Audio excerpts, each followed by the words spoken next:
So let's just start with the going back to school. The Oxford students will be returning on Monday. What should they expect? What did you experience when you walked back into that school for the first time?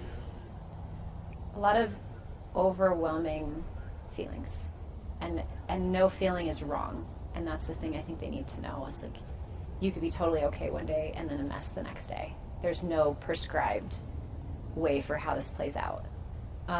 But going back into the building was just overwhelming in the fact that we knew what happened there, but also kind of redemptive in the fact that like we took our building back. We're taking it back. Like we had so many happy memories there that we were back, and we weren't going to let this thing together.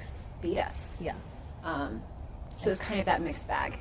I also would want them to know that it's okay to be happy and Laugh. smile and laugh with your friends. I think that very first day was full of emotions, and it was like, is it okay to smile? Is it okay to like be happy that we're back? And so not to be afraid to feel every emotion under the sun. Like you could cry, you could laugh, you could be angry. It's kind of just how you're feeling that day, and the emotions might take you over, and it's okay. Is it okay if there are some students who just aren't ready to go back to that building? 100%. Absolutely. Nobody gets to tell you how to recover from something like this. I mean, even years down the road, how you should be feeling. There is no how you should. It's however you process it and however long it takes you to kind of understand or get a handle on how you're feeling and why you're feeling that way. But yeah, there's no prescribed anything for this. I heard that one of the good things was that the students started healing amongst themselves. The conversations with your friends really helped. Is that the case? Absolutely. I think for that process to begin, we needed to go back in that building together. I mean, we all held hands. Like when we first came back, parents shielded us like from the media. They all held hands, and we all walked together in our student parking lot, and we got to do it together. And so I think that was the beginning of a lot of healing for a lot of us. And the people you were with knew why you were the way that you were. Not what you were feeling, but understood why you were feeling it. And to be able to be around them for another year or 2 years was massive. I mean, it was so important to just be around people who understood. I've heard that sense of pride of taking back your school was really important. Very. Yeah, we didn't want tragedy to win. We loved our school, and we had so many amazing things happen. And to feel that we had ownership of that again, that it wasn't a sad place, it was our high school, and we wanted to have new memories and remember the ones that we had, but we wanted it to be in that building at that school and not to change. What advice do you have for the students and parents when it comes to the parents trying to help the kids and the kids maybe pushing back a little bit and maybe a rift forming there? I feel like I understand my mom more and better, and Katie and I talked a lot about this now that we're parents. And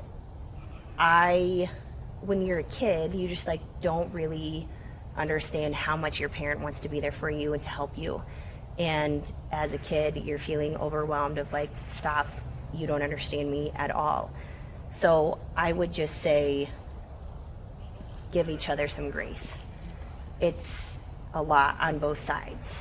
And so I wish I gave my mom more credit for what she did during my healing process, but I didn't realize that until I had kids. And so I would just tell parents to be patient, and that's probably the hardest thing that they could ever do. But a lot of my healing came from being with my friends and not necessarily that parent relationship. And so have a parent almost be in the background to be there as a safety net, because that's what I needed from my mom. I didn't need her like day to day, but I wanted her there, just the presence of her. And kids realize that your parents have no idea what they're doing either. Mm-hmm. Like this is uncharted territory for all of you. So the things they're doing to be helpful that don't seem helpful, they're just trying to figure this out with you. But again, just be patient with each other, because that was huge. Like, our parents were super supportive, but being with friends was really important because of that shared experience. So just lots of grace and lots of patience and understanding that you're both just trying to figure all this out. What about the emotional trauma that your parents went through that they maybe tried to shield you from? Yeah. A lot. Yeah. I learned actually so much more later when I actually read the book Columbine about our school, and asking staff members and asking my parents, like, why did this happen?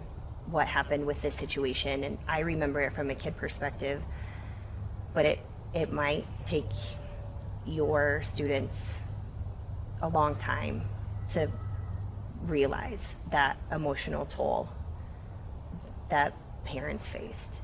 Do you think it would have been helpful to you as students to know that your mom or dad were going through something too, and maybe you could have worked together? Yes and yes and no. Yeah. Yes, it would have been helpful because what they're going through is something totally different than what the students are going through.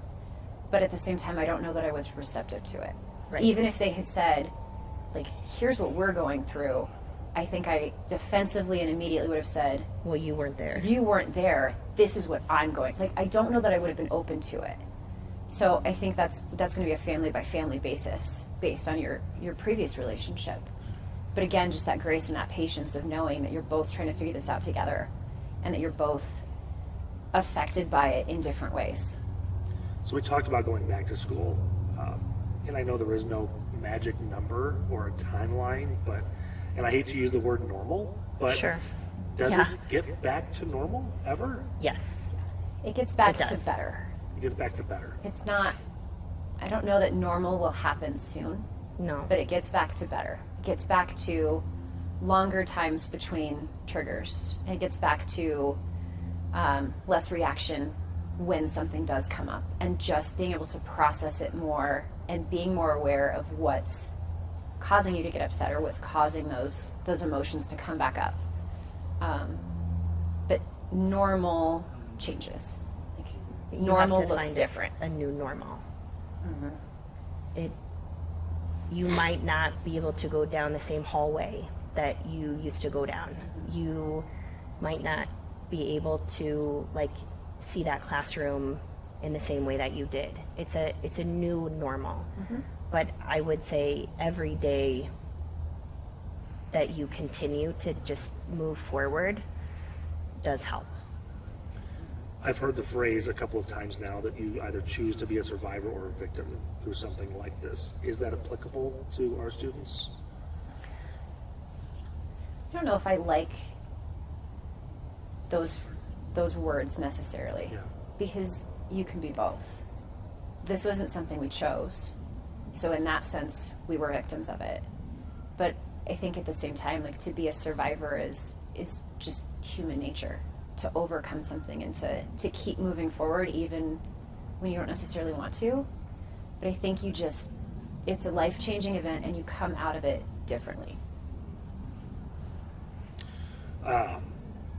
Going back to timeline, we've talked about getting back to better. How long does that take? However long it takes. There's no timeline for it. I think for your students, this semester is going to be their hardest. It's going to be a lot of renorming yourself, understanding each other, understanding that, like, staff-student relationship. It's going to be a lot of learning this semester. This semester is going to be tough, and I hope towards the end of the semester, I don't want to put a timeline on it, but I feel like, in a couple months, things will feel better. Initially, like, going back to school is going to be hard. It's going to be really hard, and there might not be a lot of learning, but there's going to be a lot of healing that will come to being back in the building. Should that be kind of anticipated that we might not be learning anything for a couple of weeks or a month or two? We're just here? Absolutely. Absolutely. And not even in the traditional sense of like you're not having class, but I don't remember absorbing a whole lot after. Like I don't remember a whole lot of what I was taught. So getting back to a sense of normal where you still have classes and things are still happening in you the still routine. go through the routine. Yeah. But just understanding that the processing of what happened is taking up huge space in their brains. And going at a much slower pace. Like really feeding off of the kids. Really, I'm speaking as like a staff member of like, what do your students need at the time? And so really understanding where they are. And I can't even imagine what our teachers went through of trying to build a lesson, but yet we couldn't handle that. Yeah. And so I think it's just going to be a huge learning curve for staff also to try to figure out what to do. What about setting aside time to have these conversations, these healing discussions, maybe trying to get, the math lesson in, but then save 15 minutes at the end of... Absolutely, that Yeah. should happen. Absolutely, that should happen. But it also shouldn't be forced. Yeah. Because based on, the makeup of each class, kids might not feel comfortable sharing with, certain people, or they might have, I don't know, hang-ups about the way that they're talking about it. Like the healing process is really personal. So forcing conversations might not be the way, but allowing space for those conversations is really helpful. Allowing to happen organically when kids are ready to talk. Yeah. I think it was Frank who told me that it was Patrick, who mentioned that going back to school, all the cliques and all the groups just disappeared, and everybody just was kind of there for one another. Yeah. That's true? Absolutely. Yeah. I don't remember us being very divided. It was, we were all one group together. Yeah. It felt more uniting. Yeah. That shared experience. Like everyone was able to share in that. Again, for the kids going back into the school, we had talked about triggers and things that are going on. They will happen, right? Is there anything they can do to prepare for them, to plan for those things when they do come up? Well, when we had fire drills, the ring was changed, but it also, when we had to do them, it was very much, we were warned. It was never a surprise. It was, you guys, we have to do this. It was very much known that hopefully it wasn't going to be triggering. It's going to happen. I remember the fire alarm going off, accidentally and triggering a lot of people, triggering me. But I think knowing and realizing, kind of bringing yourself back to, okay, I'm here today, like going to like a staff member that you feel safe with, going to your friends. I think making sure that you have those people that you understand the situation and how hard that is for some people than others. Teenagers aren't the best about opening up about feelings. What is your advice to our students who might be struggling but are too ashamed to admit that they could use some help? Please don't be ashamed. Please don't be upset or think that you're weird because you seek professional help. I've off and on since then gone back to therapy and found every time that it was useful, that I was able to work through something that I didn't even know was still lingering. But not to be ashamed.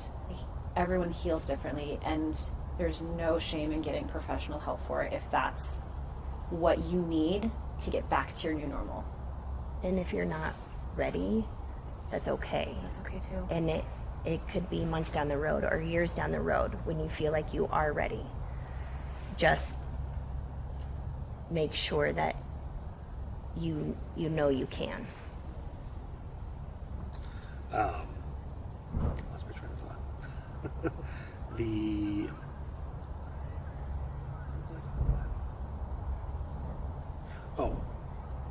The long-term road, the road to recovery, if you ever fully recover, which I don't think you do, but what does that look like, and how long does that take?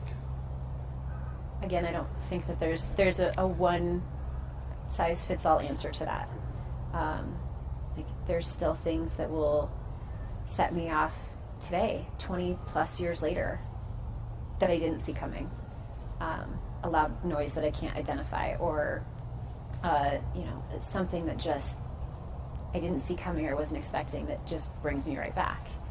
And there's no one size fits all to that. The road to recovery looks different for everybody, and it doesn't matter how long it takes you. You keep going. How long does it take, or let me rephrase that, how long did it take each of you to get to a point where it was no longer a daily thought or a weekly thought, and maybe you could go a couple of weeks or months without thinking about it?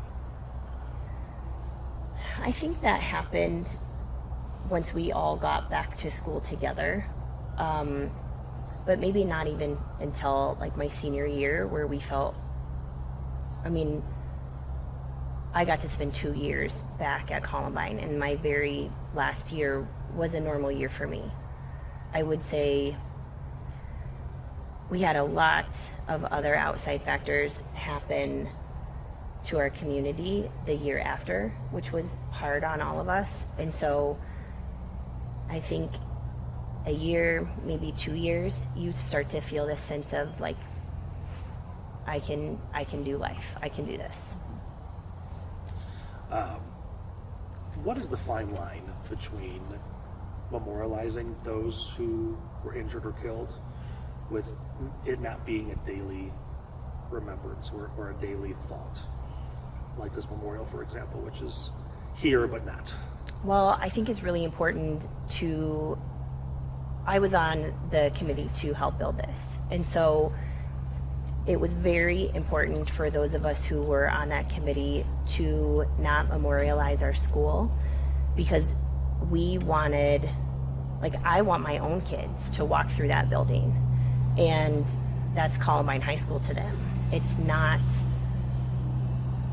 I don't want them to remember that 13 people lost their lives there. I want them to have their high school experience, but we also didn't want people to forget what happened. And so I wouldn't want them to make a memorial out of their school, and really find a place where they can find a separate designated space where they can honor those who lost their lives and were injured. And why is that? I really wanted my high school to just be a normal high school. Still has to be a school. Yes. And now us teaching there, Katie and I have been there 16 years, and it is a living, breathing, kids come and go, kids come back and come see us, and that's their high school. And we wanted it to be a high school that's so important in our community, and this space is where people can go to remember and memorialize.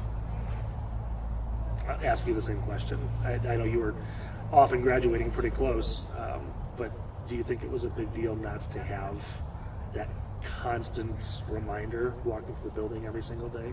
I think you always had that reminder, just because it doesn't go away. But yeah, having the separate space to still be a kid, and the separate space to remember and honor. I think having those two spaces separate is really important, because then it doesn't become overwhelming. It doesn't become what that space is all the time. There's been a couple of cliches tossed around about, kids not being kids anymore, and you being forced to grow up real fast when this happens. Is that true, or were you still able to hold on to a little bit of that crazy Katie and Mandy? As crazy as we were. Oh, yes, crazy. I would say yes and no. So yeah, we had to grow up pretty fast. I mean, the amount of funerals that I went to, I've never been to more in my life, and that was tough. But I also remember just being like a silly kid, like messing around with my friends, going to prom, like. And the kids shouldn't feel guilty about that. Absolutely not. And I would say that's my biggest advice is you still are human. You're still in this life. Enjoy it. Like, don't be ashamed to have really good days, to have fun. Like, I would hate to see Oxford, like, not have prom or not have assemblies. That's the normal part of high school that kids should have, and they need it. And I would say, yeah, you grew up a lot faster, but still remember to be that high school student and make mistakes and enjoy it. What's your advice as far as the marathon for mental health comes, navigating that long road? Just be patient. Give yourself permission to have tough days and give yourself permission to laugh.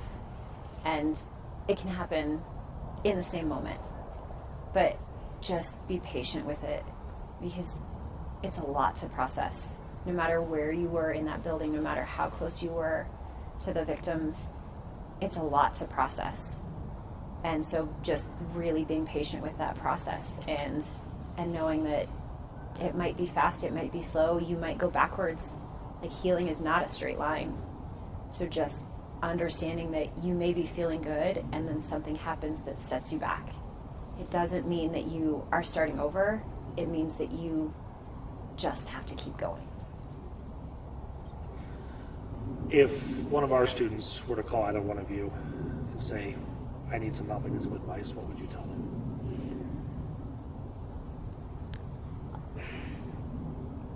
What do you need? I first would, Yeah. I would ask questions. What do you need? Do you need me to listen? Do you need me to give advice?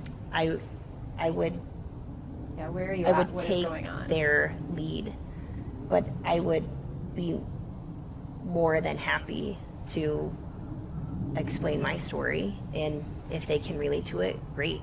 And if they need somebody to reach out and say, does it get better?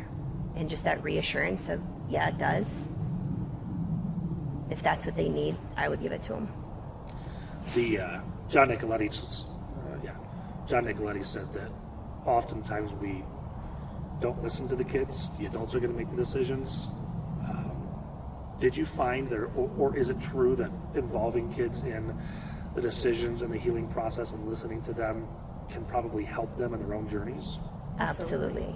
They know what they're feeling and they know what they need from that. Maybe not how to feel better, but they can at least verbalize, here's what I'm feeling and I need you to listen, I need you to give advice. I just don't know what to do. So having them, be the drivers of those decisions becomes really important, because even adults in the building, and especially outsiders, don't know. I remember the one thing that I was most frustrated with afterwards was adults who were not part of the situation telling me that they understood how I was feeling, because that's absolutely not true. Even people who were in the same room that I was did not understand how I was feeling. So just being really open to the kids being honest about what they need. Okay. I think I asked this. Well, we'll ask again. If an Oxford student were to call you and say, I'm going back to school on Monday, what do you tell them? You got this. Yeah. You do. You can do this. You have the Put ability one to do foot hard things. in front of the other. Mm-hmm. Yeah. And as easy as it is to say that, while also recognizing that there's going to be bumps along that road. Yeah. And if a kid says, I'm not ready to go back, that's okay too. That's okay. What other advice would you like to pass along that I haven't asked? I'm sure I'm not the expert, you guys are, unfortunately. I'm like, you asked a lot. It was good. Yeah. Just really emphasizing to be patient with everybody everybody's in a different place. Parents, teachers, staff, students, and students. Everybody's in a different place. Everybody is processing differently. Just really be patient and be kind. Would you encourage students to use their peers and to talk to each other? Oh, 100%. Like, lean on each other. Yep. Lean on those who have that shared experience with you. And as much as I would say a kid, absolutely don't go back to school, but if you're not ready, there's a fine line of like, don't get lost. You know, you need those connections. You need to be around people who had that same experience. And I would say rely on the adults to reach out to that student. Find another peer who can connect with them. Like, make those connections so those kids don't get lost. My last question for you. Is there a fine line on the memorials and the anniversaries and all the calendar dates that seem to happen? Did you ever get tired of all these things and having to relive this every year, every 5 years, or every 10 years, or did you appreciate them, or was it somewhere in between? I don't think I ever got tired of it. I really appreciated that it was there if I wanted it. So we had an anniversary every year up until 5 years, and then we did a 10, and then we did a 20.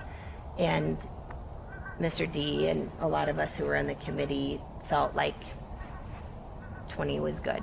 Like, that's what our community needed. That's what we all kind of felt. But I think it should be available, and if there are people willing to organize it, and kids need that, and then some kids won't. But I think it needs to happen at least that first year. One last question, sorry. It's okay. There's that notion of take back to school. I've also heard something about taking back the community, just having that community pride and togetherness.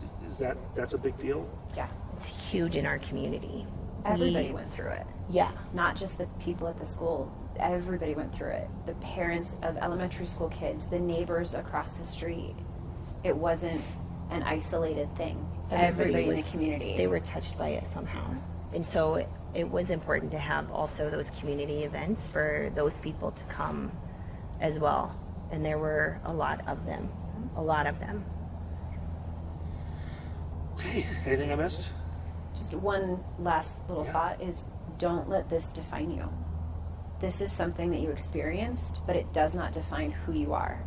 It's big and it will shape you, but it shouldn't become everything that you are, because you still have so much more ahead of you.